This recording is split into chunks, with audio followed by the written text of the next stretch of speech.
Welcome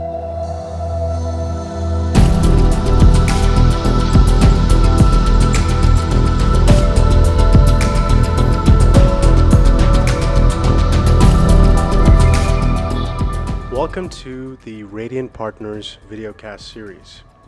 As you know, Radian Partners is really focused on innovation.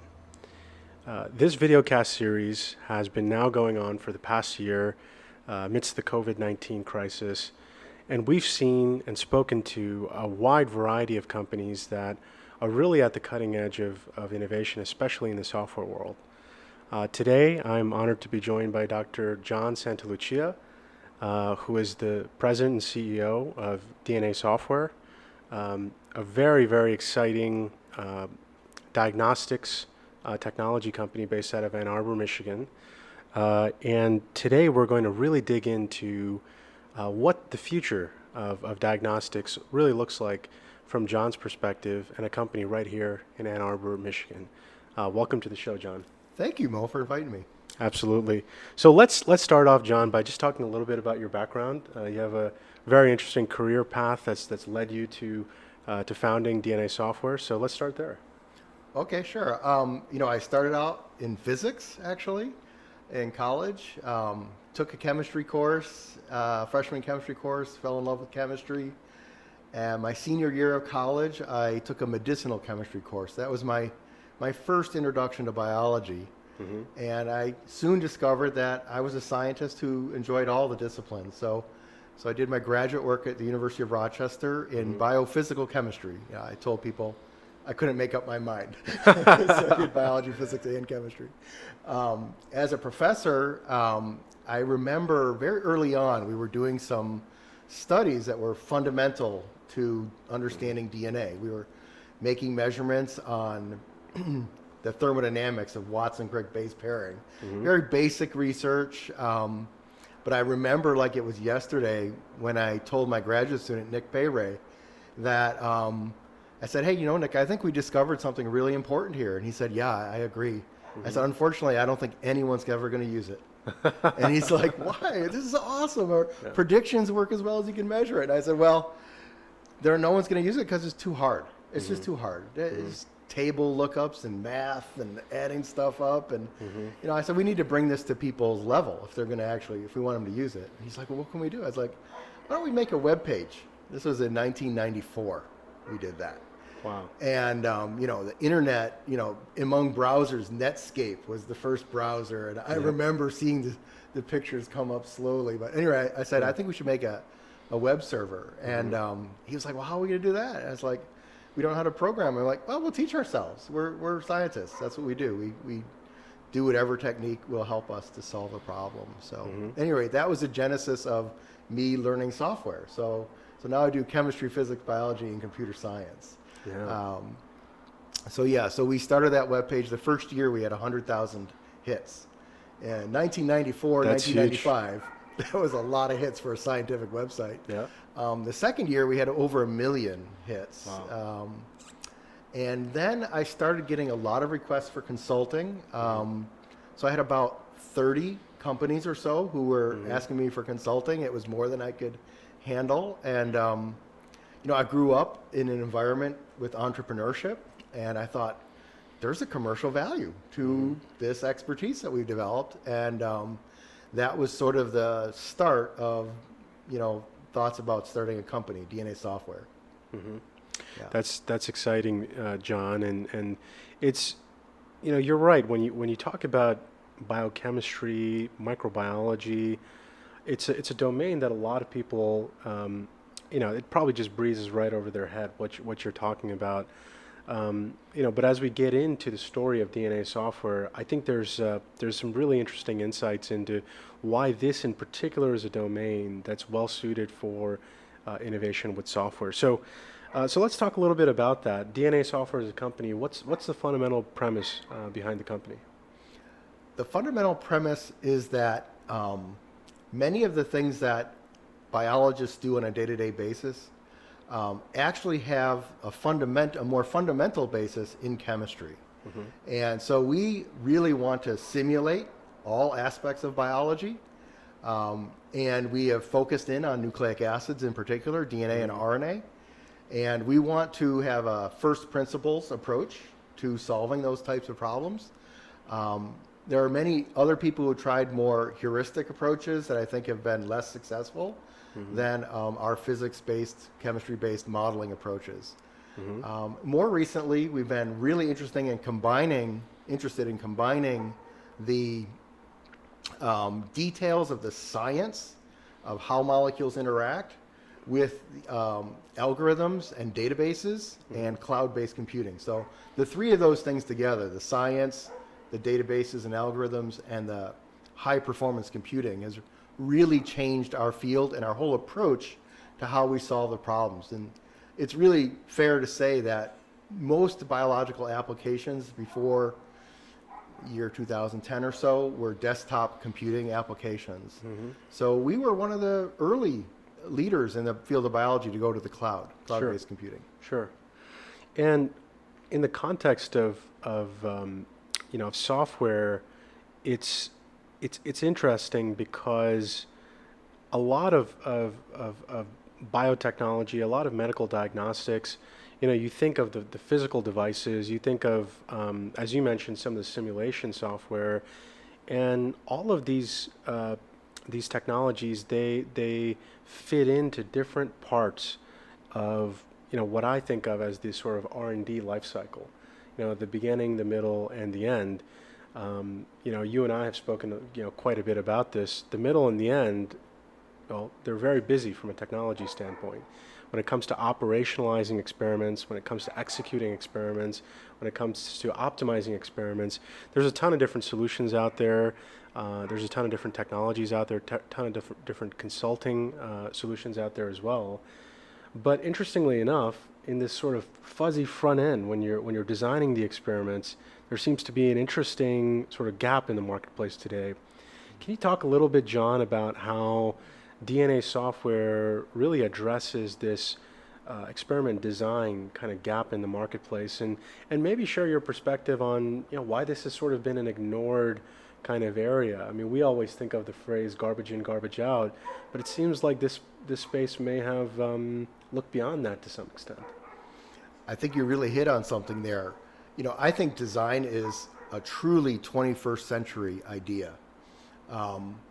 To really take a field that in the past has seemed intractable and to really turn that into something where you can have predictability.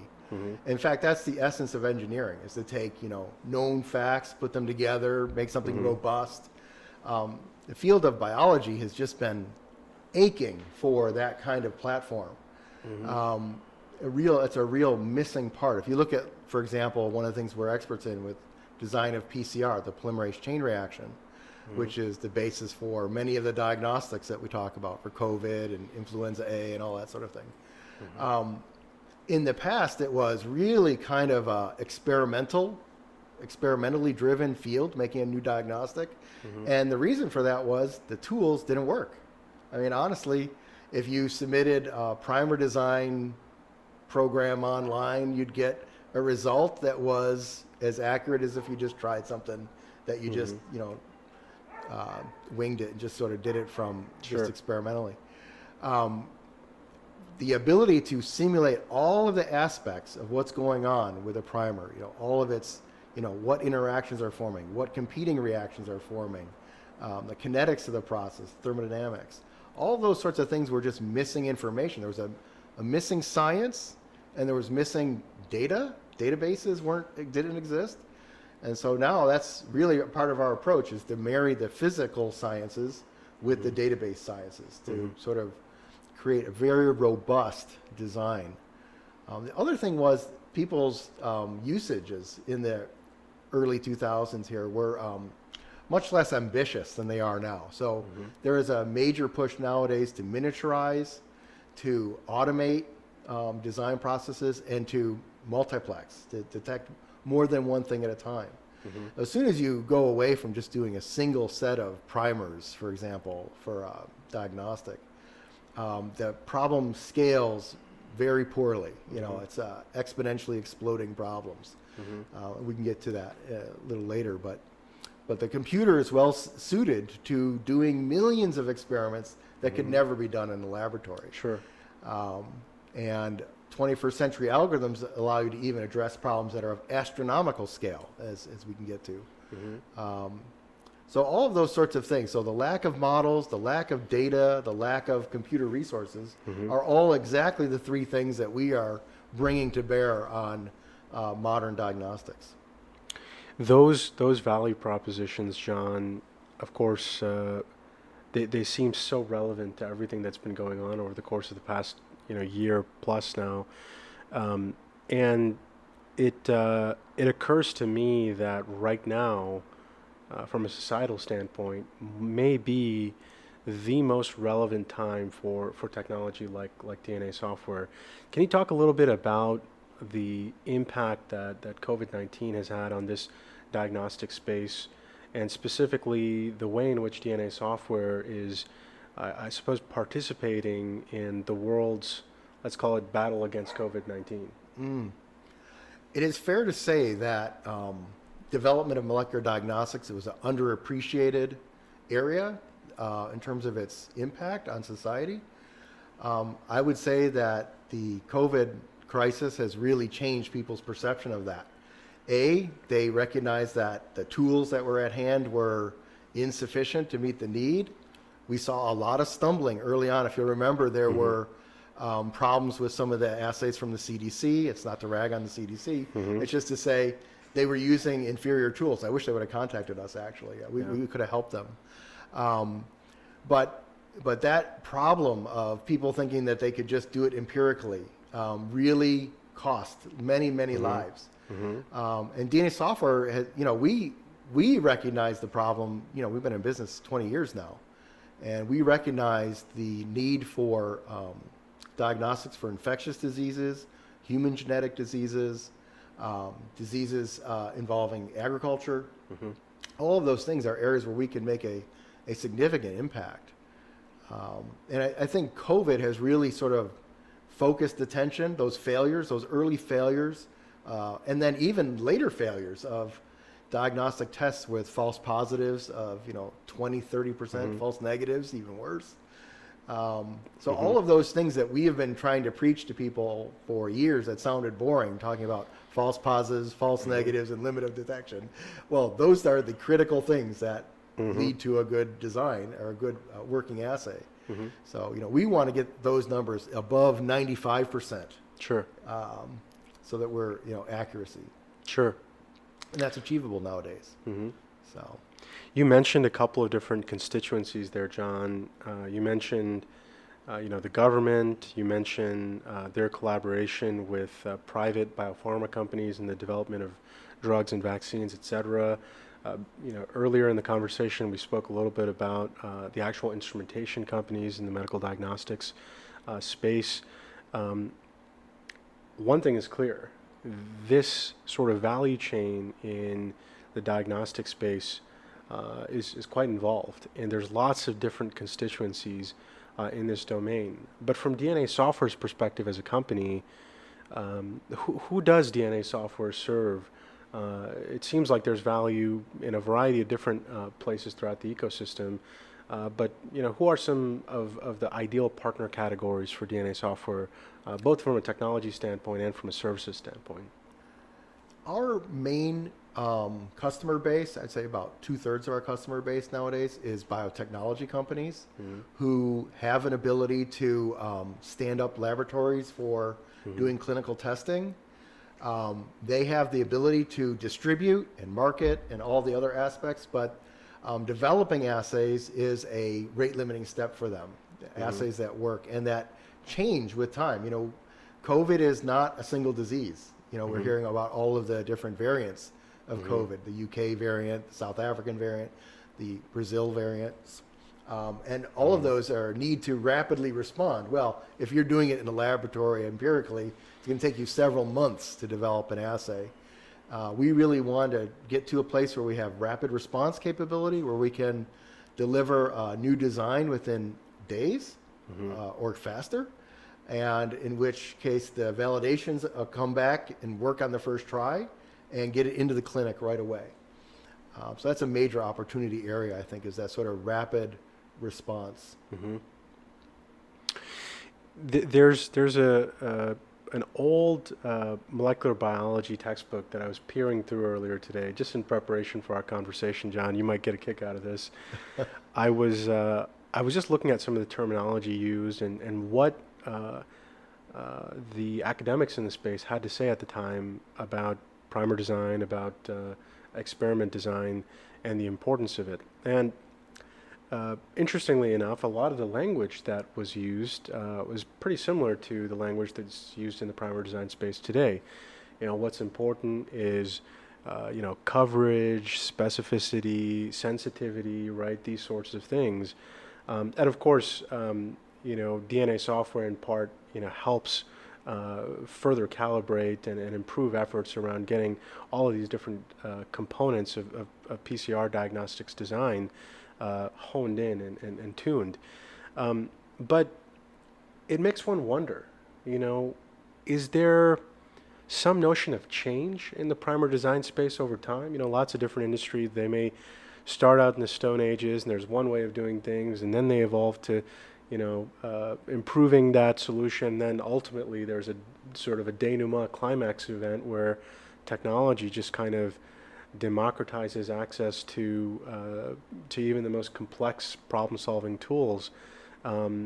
So just for our audience's perspective, that's trying to get some insight into how primer design, the methods, the approaches, the tools have evolved over time.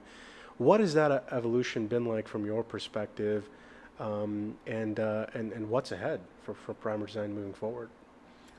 All right, well, I'll say that there's quite a few people who are not aware that there has been a major paradigm shift in primer design. I think a lot of folks think that primer design is submitting your primers to a program like Oligo and getting back some result.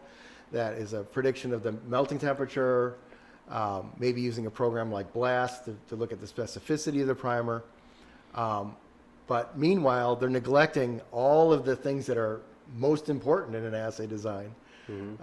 Some of those things are okay, but they're really not suited to the problem. So what I'm talking about here is when a primer binds to its target, that might be where you want it to go. But in fact, that primer can bind to many other locations in the genome or in contaminating places. And those alternative binding sites can give rise to consumption of the primers, which causes a false negative in the test. And a program like BLAST is meant for looking for sequence similarity, whereas we invented a new algorithm called ThermoBlast that actually scans primers against genomes, genome databases, looking for sequence complementarity, which is not the same as sequence similarity. So it turns out that a BLAST search misses about 80% of the thermodynamically stable hits, which we catch with our algorithms. Another thing is, why do you see false positives or false negatives in an assay? Well, it could be that the target DNA or RNA is folded. Well, how do you predict the folding of an RNA or DNA? Well, we have modern algorithms called dynamic programming algorithms that are able to use our databases for thermodynamics to predict the secondary structure of the RNA or DNA. And that competing structure, if you target a DNA strand to a region that's folded, that's going to make the primer very fragile and not work very well, and may cause a false negative. On the other hand, our algorithms find the thermodynamic sweet spots, the regions of the DNA or RNA that are relatively unfolded and accessible to binding a primer. And then the additional part, so that's the science part. Then you have the database part, which essentially, to our knowledge, no other software on the market is really combining the science with the databases. So what I'm talking about here is like for SARS-CoV-2, the virus that causes COVID, collecting all of the known variants of SARS-CoV-2 and making sure that our primers bind to all known variants. So we call that a consensus primer design. Taking into account that full database is very challenging. It's a 21st century scaled problem. and it requires the high performance computing and deep algorithms to achieve that marriage of the databases and the science. So we're doing that folding, we're doing the databases and these advanced algorithms. All of it together is required. We actually recently published a paper with government agencies. It's called the SPADA, the Stakeholder Panel on Agent Detection Assays. So we took that was a group of scientists from the FDA, the CDC, Department of Defense, and DNA Software is actually the only industrial partner in that particular publication. But we took a look retrospectively at the sort of traditional methods used for primer design versus the modern 21st century. And pretty much, probably not surprising, but the approach that we do at DNA Software is really encompasses the 21st century approach to design. John, it's January of 2021. We're in a new year, and lots of changes on the horizon in the U.S. We're kind of shifting in the executive cabinet. We're going through a lot of change as a country, and a lot of corporations are going through a lot of change in the new year as well. As you think about 2021 and beyond for DNA Software as a company, what are some of the strategic pillars of what the world, what customers, what partners can expect to see from DNA Software moving forward in terms of new offerings, in terms of additions to the intellectual property, or in terms of new parts of the business that you seek to add to? Well, our first 19 years in business have been mainly focused on developing our technology. And this year, we have really shifted toward applying the technology. And in particular, we've been applying it toward some of the most challenging assays that exist in the field.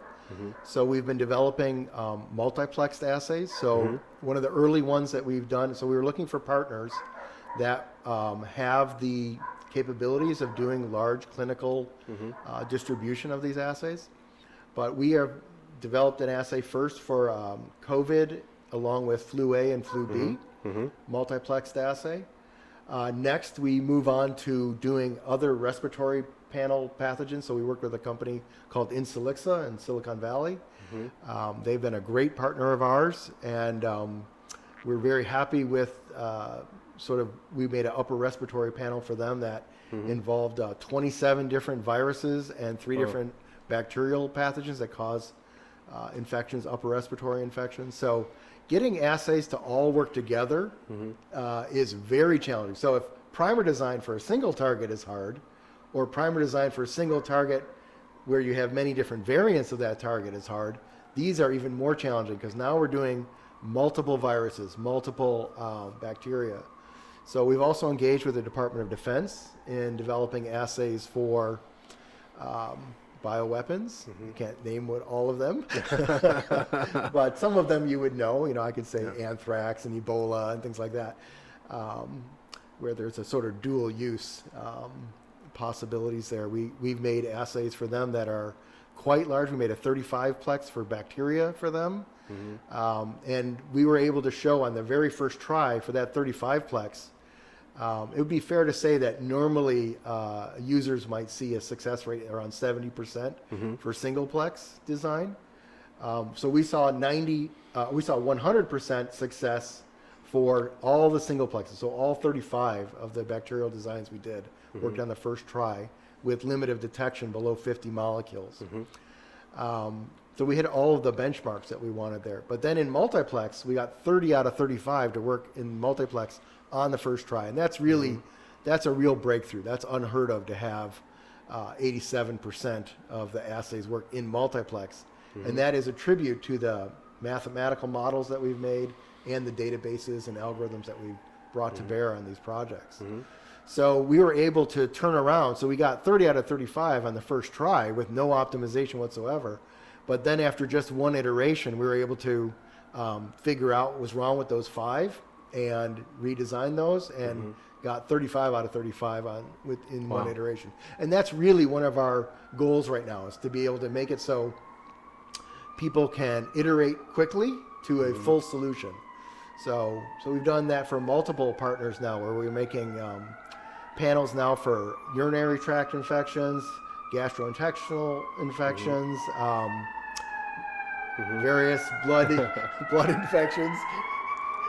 Right here in downtown Detroit. It's a wonderful view we have here, actually. Yeah, we get to hear all kinds of things outside.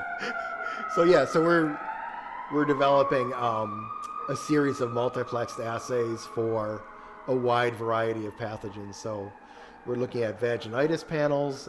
We've been working with Assurance Scientific Labs to develop a whole series of pathogen panels, as I've been talking about. Very, very helpful, John. Thanks for sharing your insight.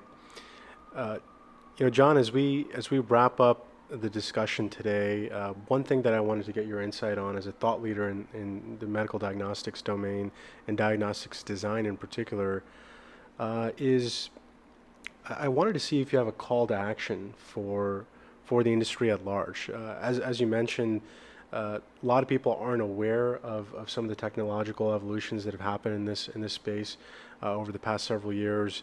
One might even say that still, even after the recent events of COVID-19, et cetera, there may not still be as much of an appreciation for this kind of technology in the market as there needs to be, and a variety of other different aspects that we discussed earlier. But do you have like a call to action for, whether you're a biochemist, a microbiologist, maybe you're a contract research organization that's trying to think about experiment design in more efficient, more innovative ways? What would some of your thoughts be around a call to action for the industry? I think there's a need for a change in people's paradigms about how diagnostics should be developed. So in the past, it really was in the hands of biologists to empirically sort of just trial and error, try to figure out how to get primers that worked, and that would, they might be able to try 10 different primers and get something that kind of worked as a single plex. Those sort of fragile assay paradigm, design paradigm is something I'd really like to have people rethink how they go about that. And also I'd like them to rethink their notions about the quality of predictions that are available. So many people associate primer design with programs from the 1990s. And a lot has been discovered since then, and the reliabilities have improved dramatically. And also I'd like them to be not so limited in their thoughts about just doing a single plex. Why not design an assay that is more affordable, that addresses a larger market, and is more targeted to the reality that is present in the clinic? And I'm talking here about, detecting all the different variants, or detecting antimicrobial resistance variants, or detecting multiple viruses or bacteria in a single test. So I would say that I would like to see people change their biases. So probably the number one problem we have when we address customers is that they're like, well, this isn't how we have done it in the past. We would have the molecular biologists just order some primers and try it until they succeeded. Well, oftentimes they just fail outright. Right. And now that's just not a rational approach. Why would you do that when you have at hand a method that is, simulation optimization method that can truly give you outstanding designs on the first try, and particularly some of the more complicated assays. So I would say that the thought leaders in this field, the companies that are leading the field, are the ones who are releasing themselves of the shackles of the previous generation of design paradigm. And they're instead coming to companies like DNA Software that have unique expertise and ability to deliver world-class assays on the first try. Absolutely, John. And that actually brings us to the conclusion of our talk today. If there's one thing that's clear to me, John, it's that in a space where accuracy is so important, in a space where reliability is so important, that can result in life-changing results at a global scale, This is the kind of technology that the ecosystem needs to be investing in. You know, whether you're on the biotech side, the biopharma side, whether you're on the CRO side, getting smarter about experiment design really is the future about when it comes to medical diagnostics, and companies like DNA Software, which there aren't many of, are really paving the way for the future. So thanks again, John, for joining me today, and looking forward to talking to you again. All right, thank you for having me. I really appreciate it. It was fun. Thanks, John.